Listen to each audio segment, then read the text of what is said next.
नाशिकमध्ये कशा प्रकारे गणेशोत्सव साजरा होतोय?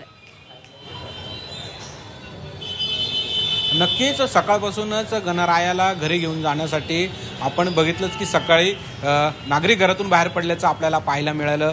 ते आता गणरायाला आपल्या मोठ्या उत्साहात गणरायाला घरी घेऊन जाताना दिसत आहेत। त्याचबरोबर नाशिकचा जो मानाचा पहिला गणपती आहे, ज्याला चांदीचा गणपती म्हणून त्याची ओळख आहे, रविवार कारंजा परिसरात या चांदीच्या गणपतीचं मंदिर आहे। तब्बल 200 किलोपेक्षा जास्त हा चांदीचा हा गणपती आहे आणि 4 किलो याला चांदीचे आभूषण आहेत।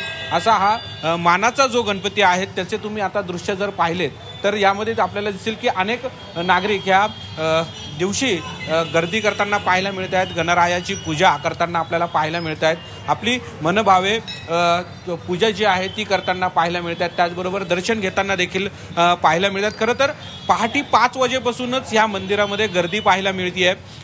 200 पेक्षा जास्त चांदी असलेला गणपती आहेत। आपल्याबरोबर ह्यात बोलण्यासाठी ह्या मंदिराचे पुजारी आहेत, आपण त्यांची बोलत। सकाळी कितीला मंदिर उघडलं आणि आता काय विधिवत? खरं तर आज गणराया सगळ्यांच्याच घरी येतोय आणि विशेष बाब म्हणजे या गणरायाच्या आगमनाच्या वेळी आपल्या मंदिरात देखील मोठ्या प्रमाणात गर्दी होताना पाहिजे। हो नक्कीच, आम्ही दररोज जे आहे ते सकाळी 6ची वेळ असते, पण आज खास गणेश चतुर्थी निमित्त आपण दरवर्षी 5 वाजता मंदिर उघडतो। मंदिर उघडण्याआधीच भाविकांची बाहेर गर्दी होती, त्यामुळे आम्हाला इतकं म्हणजे एक उत्साह आमच्यामध्ये पण आला की एवढी गर्दी आहे बाहेर, तर आपण लवकर सगळं तत्परतेने कामं करायला हवीत।